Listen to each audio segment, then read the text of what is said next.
नमस्कार, सभी का स्वागत है मेरे यूट्यूब चैनल आनंद टीचिंग एकेडमी पर। आज की जो ये वीडियो है, ये वीडियो आज की बीए थर्ड ईयर और जिनका 5th सेमेस्टर है उनका पेपर नंबर 2 जो है प्रिंसिपल्स ऑफ पब्लिक एडमिनिस्ट्रेशन, जिसका कोड है आपका A060502T और CCS यूनिवर्सिटी मेरठ।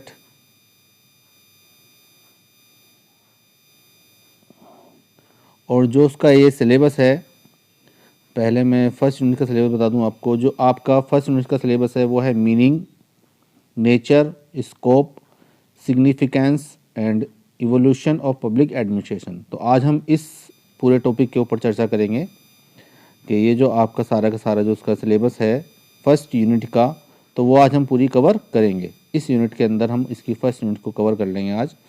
तो जो भी आपके इम्पोर्टेंट चीज़ें हैं इस यूनिट की वो मैं सारी की सारी आपको बताऊंगा। और ये जो है वीडियो इम्पोर्टेंट है सीसीएस यूनिवर्सिटी के छात्रों के लिए जो थर्ड ईयर 5th सेम के हैं, और अदर जो स्टेट यूनिवर्सिटी हैं उनका भी मिलता जुलता सा अगर उनके पास भी ये सब्जेक्ट है तो वो भी अपना तैयारी के लिए इस वीडियो का यूज़ कर सकते हैं, देख सकते हैं। इम्पोर्टेंट चीज़ें हैं इसके अंदर, तो जुड़े रहें मेरे इस पूरे वीडियो में आनंद टीचिंग एकेडमी पर। तो जैसा कि मैंने पहले ही बताया था, जो आज का वीडियो है वो फर्स्ट यूनिट का है, जिसमें है लोक प्रशासन का, जो लोक प्रशासन की अवधारणा है, यानी कि जो कॉन्सेप्ट है पब्लिक एडमिनिस्ट्रेशन का, उसमें जो हम पढ़ेंगे इसका अर्थ, उसकी प्रकृति और उसका क्षेत्र व महत्व, यानी कि इसका meaning, nature, scope and significance. तो इसी में पूरा का पूरा हम कवर करेंगे। तो हम बढ़ते हैं, पहले सबसे पहले इसका जानते हैं इसका अर्थ क्या होता है। तो लोक प्रशासन की अवधारणा, तो लोक जो है, जो आपका जो शब्द है लोक प्रशासन, ये आपका जो है दो शब्दों से मिलकर बना है। पहला है इसके अंदर लोक और दूसरा है इसके अंदर प्रशासन, इन दोनों से मिलकर बना है। तो दोनों ही शब्दों का अर्थ हमें जो है अलग अलग रूप से समझना चाहिए। जो दोनों शब्द हैं उसमें जो पहला शब्द है लोक, उसका जो मतलब है वो है मानव, और जो दूसरा शब्द है प्रशासन, इसका जो अर्थ थोड़ा व्यापक है तो उसे अलग से समझते हैं। तो प्रशासन शब्द का जो अर्थ है और उसकी जो परिभाषा, सबसे पहले हम उसको समझते हैं। प्रशासन प्रशासन शब्द जो है अंग्रेजी के एडमिनिस्ट्रेशन का हिंदी अनुवाद है, जो कि लैटिन भाषा का शब्द है। जो प्रशासन है आपका वो आया है एडमिनिस्ट्रेशन से निकल के, जो कि एक लैटिन वर्ड है। इसमें दो वर्ड जुड़े हुए हैं, एक तो एड और दूसरा है मिनिस्ट्रेशन, मिनिस्टर से मिलकर इन दोनों शब्दों का सामूहिक अर्थ का है, जो अर्थ है वो है व्यवस्था करना या व्यक्तियों की देखभाल करना या कार्यों को व्यवस्थित ढंग से कराना। तो ये जो है प्रशासन शब्द का है कि या तो कार्य को आप व्यवस्थित करके सही ढंग से करा रहे हैं, या आप व्यक्तियों की देखभाल कर रहे हैं, उनको व्यवस्थित कर रहे हैं। तो ये तो आपका प्रशासन हो गया। और जो दूसरा शब्द था उसमें लोक, तो दोनों से मिलकर बनता है लोक प्रशासन। इसमें आगे और देख लेते हैं हम। प्रशासन एक व्यापक प्रक्रिया है जो सभी सामूहिक कार्यों के बारे में, चाहे वे सार्वजनिक हों या व्यक्तिगत, सैनिक हों अथवा असैनिक, बड़े हों अथवा छोटे, सभी के प्रबंध में लागू होता है। यह एक सहयोगी कार्य है जो सुनिश्चित उद्देश्यों की प्राप्ति के लिए किया जाता है। वास्तव में सहयोग की भावना प्रशासन के मूल में बसी है, क्योंकि मानव सभ्यता की बुनियाद भी सहयोग है। अतः प्रशासन या प्रशासनिक तत्व सभ्य समाज में उद्गम से विद्यमान है, यानी कि जब से सभ्य समाज बना है तभी से प्रशासन और प्रशासनिक तत्व जो हैं विद्यमान है। बदली हुई परिस्थितियों में इसके स्वरूप में भले ही अंतर पाया हो, लेकिन इसकी आत्मा आज भी सहयोग पर आधारित है। इसमें और आगे बढ़ते हैं हम। तो जो प्रशासन शब्द है उसकी परिभाषा हम देख लेते हैं। मैं दो परिभाषा आपको बता रहा हूँ, जो दोनों में से आप किसी भी एक परिभाषा को तैयार कर लेना। पहली जो परिभाषा है वो आपकी E.N. ग्लैडन के अनुसार, यानी कि E.N. ग्लैडन ने दी है, और दूसरी जो है लूथर गुलिक के अनुसार है। तो इन दोनों में से भी आपको एक परिभाषा तो अच्छे से तैयार करनी है। प्रशासन का जो परिभाषा वो है, प्रशासन एक लंबा तथा अलंकार युक्त शब्द है किंतु इसका अर्थ सीधा साधा है, क्योंकि इसका अर्थ लोगों की देखभाल करना तथा पारस्परिक संबंधों की व्यवस्था करना है। और जो लूथर गुलिक है उनके अनुसार जो है प्रशासन का संबंध कार्य पूरा किए जाने और निर्धारित उद्देश्यों की पूर्ति से है। तो दोनों ही परिभाषा जो है मिली जुली परिभाषाएं हैं। जो दोनों का जो कार्य है वो पूरा का पूरा आपको जो है निश्चित उद्देश्यों की परिपूर्ति से संबंधित है, यानी कि जो काम आपको दिए गए हैं उस काम में जितने लोग लगे हुए हैं उनका प्रबंधन के द्वारा आप उस काम को करा रहे हैं, तो वही प्रशासन का मीनिंग है। आगे इसमें बढ़ते हैं हम। प्रशासन जो शब्द है, जो प्रशासन की जो लक्षण है वो देख लेते हैं। इसके जो कुछ लक्षण हैं वो आपको बता दूं। यह कुछ निश्चित उद्देश्यों की प्राप्ति के लिए किए जाने वाले प्रयासों का पर्याय है।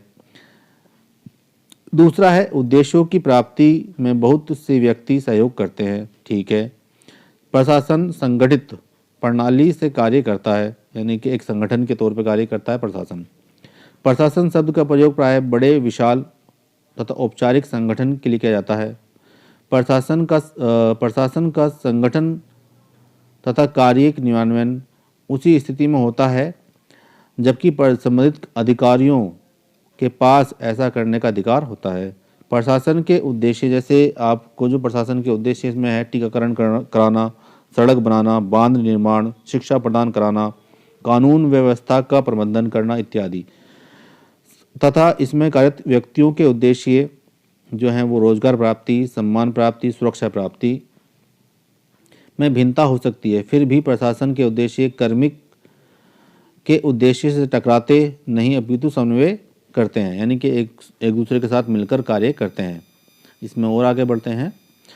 लोक शब्द, जो दूसरा शब्द था लोक, तो लोक का मैं मीनिंग फिर भी बता रहा हूँ दोबारा से। तो लोक, दूसरा शब्द लोक शब्द का तात्पर्य है साधारण आदमी या जनसाधारण। लोक शब्द सार्वजनिक का घोतक है, न कि किसी विशिष्ट वर्ग का। दूसरे शब्दों में कह सकते हैं कि लोक शब्द जिस क्रिया के साथ जुड़ा होता है वह आम आदमी से संबंधित हो जाती है, न कि किसी विशेष वर्ग तक सीमित रहती है।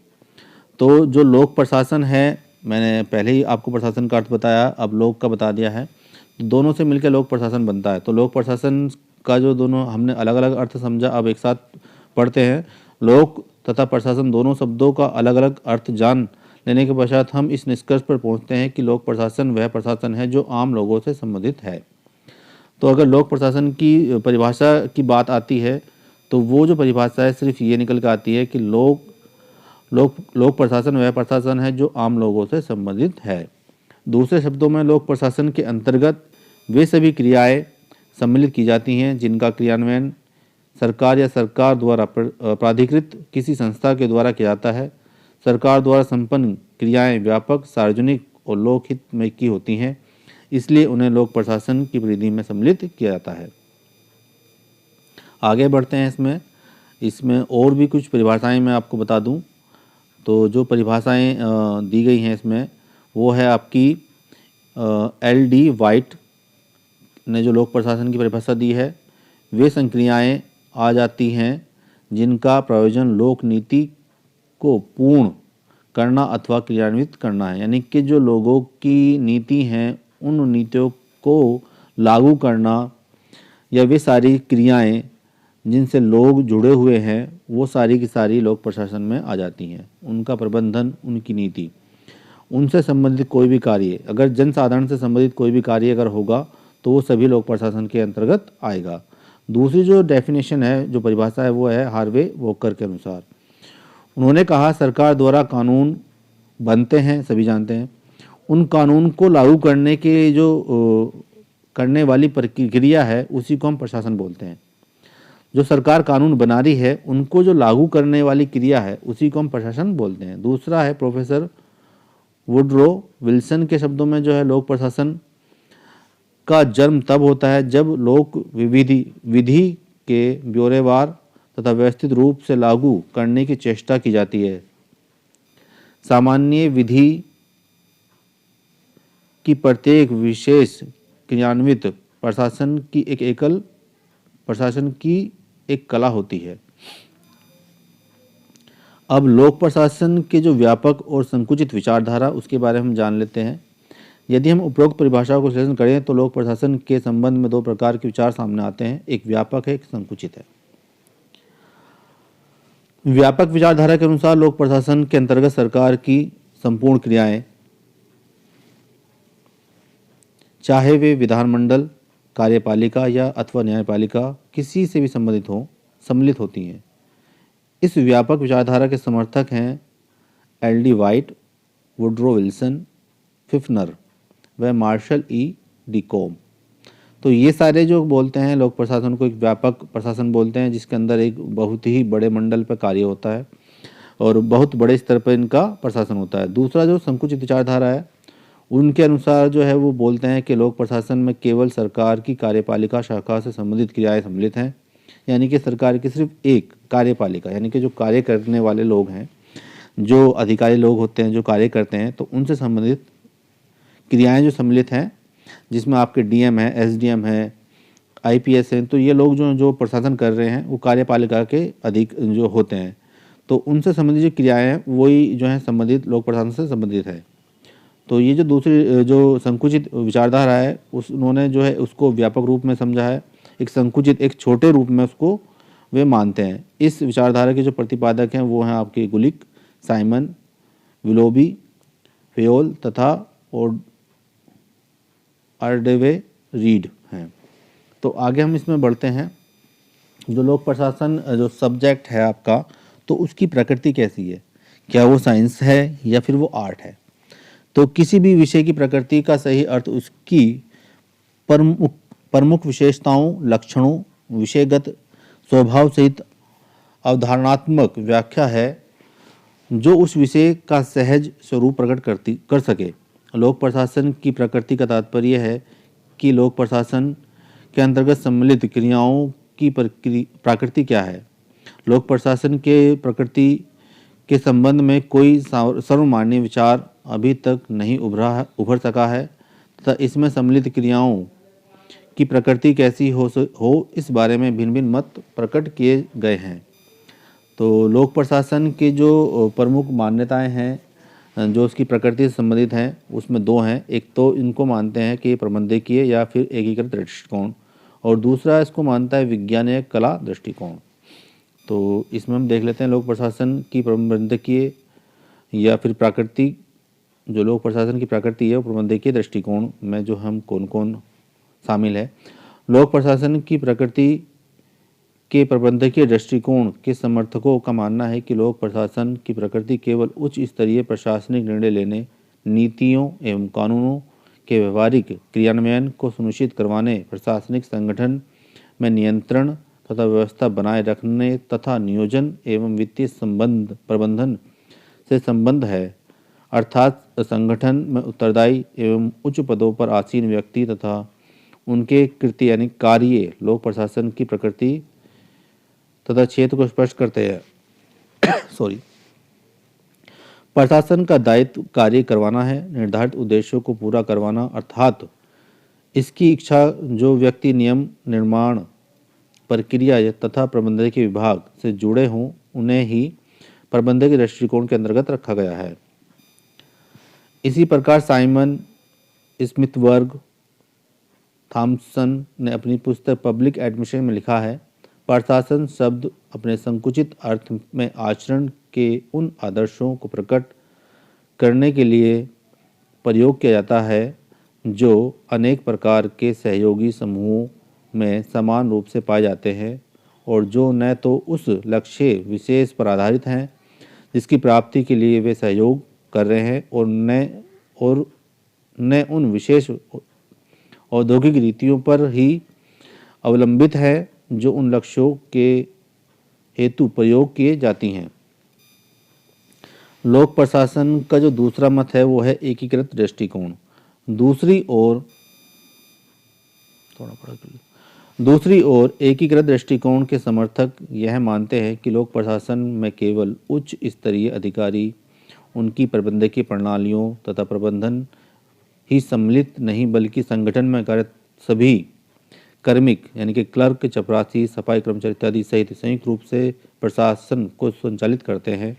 अर्थात प्रत्येक संगठन में लगे हुए बड़े से लेकर छोटे से छोटे पदाधिकारियों व कर्मचारियों के कार्यों को प्रशासन का अभिन्न अंग माना जाए।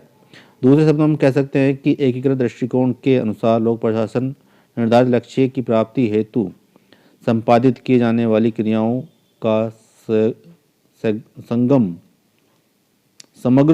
समग्र योग है। एकीकृत दृष्टिकोण के प्रमुख समर्थक हैं फिफ्नर, एफ.एम. Marks, LD. वाइट है। एल.डी. वाइट ने स्पष्ट रूप में लिखा है, लोक प्रशासन उन सभी कार्यों या कृत्यों से मिलकर बना है जिनका प्रयोजन लोक नीति को पूरा करना या उसे लागू कराना होता है। आगे हम बढ़ते हैं। लोक प्रशासन का जो दूसरा पक्ष है वो है विज्ञान और कला। तथ्यों पर आधारित क्रमबद्ध ज्ञान को विज्ञान कहते हैं। विज्ञान का अर्थ है विशिष्ट या विशेष ज्ञान तथा यह मानव की बौद्धिक क्षमताओं का उत्कृष्ट प्रमाण है।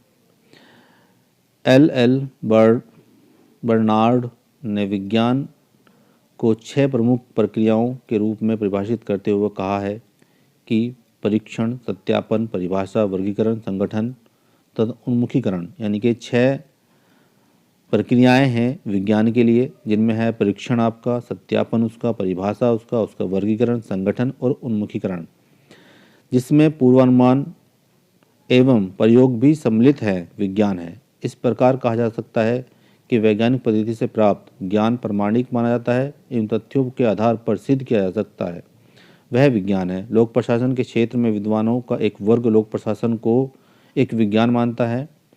इस मत के प्रबल समर्थकों में Willoughby, Luther Gulick, Lyndall, Urwick, Woodrow Wilson, Charles A Beard इत्यादि हैं। इन विद्वानों के अनुसार लोक प्रशासन के कुछ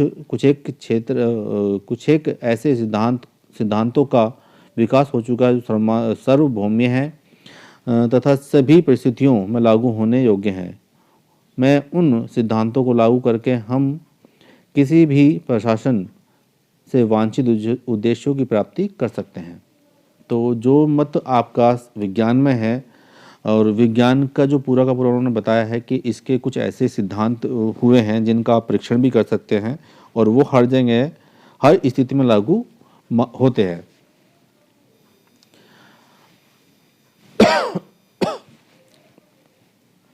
विलोबी के अनुसार प्रशासन में भी विज्ञान के विशेष लक्षणों के अनुरूप कुछ मूलभूत सिद्धांत है। इसी प्रकार चार्ल्स ए बेयर्ड का मानना है कि लोक प्रशासन में ऐसे नियमों एवं स्वयं सिद्ध सूत्रों का विकास हो गया जिनके बारे में अनुभव के आधार पर यह पता चलता है कि उन्हें निश्चित व्यवहार में लागू किया जा सकता है और उनमें लगभग भविष्यवाणी भी की जा सकती है।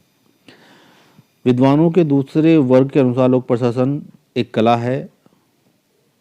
ऑर्डरवे, रीड व गैलैंड इस विचार के प्रबल समर्थक हैं।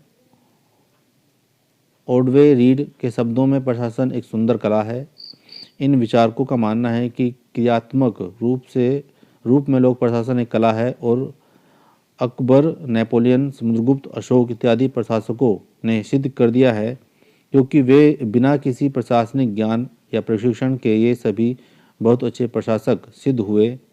इससे स्पष्ट हो जाता है कि लोक प्रशासन व्यक्तिगत गुण या नैसर्गिक प्रतिभा द्वारा प्रभावित होते हैं, जो स्पष्ट होता है कि प्रशासन एक कला है।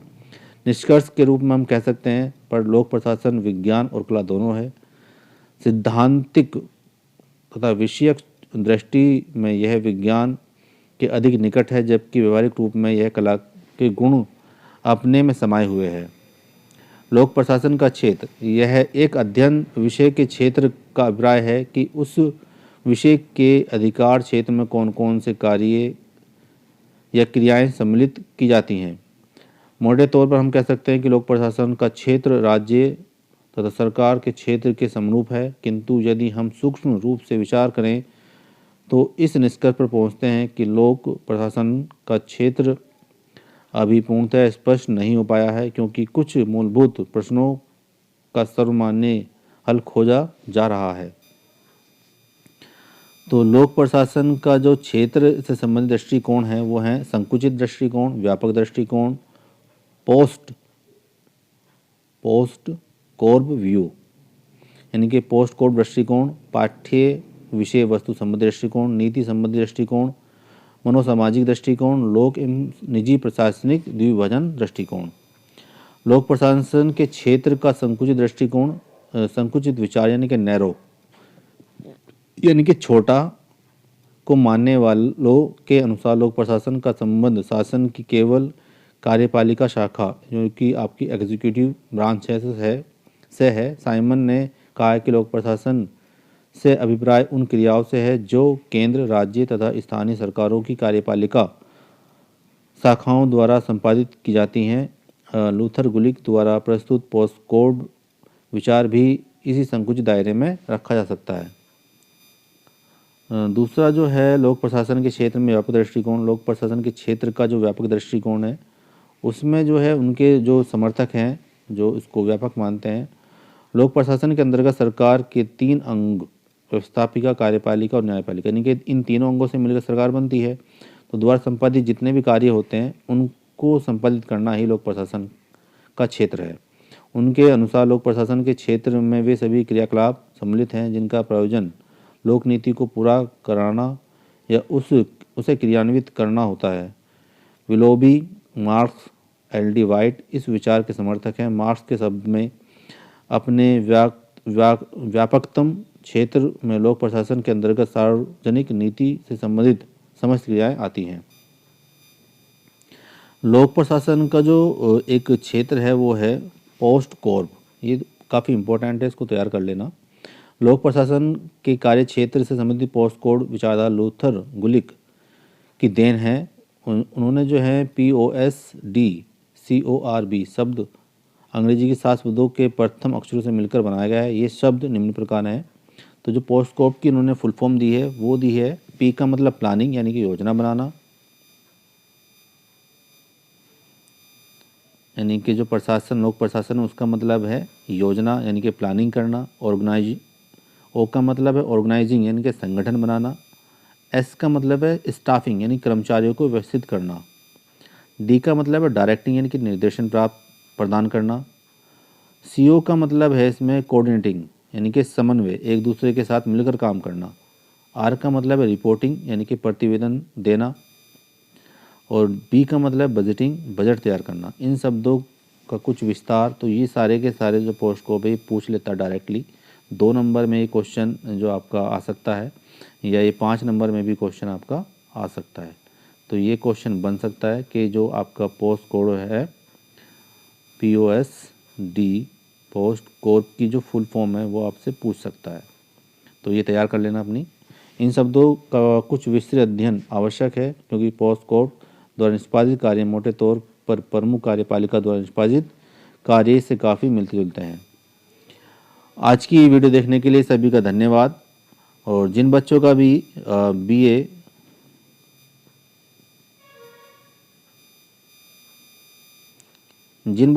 जो आपका BA का जो NEP के अंतर्गत आते हैं उनका 5th सेम में उन्होंने पॉलिटिकल साइंस का चयन किया था।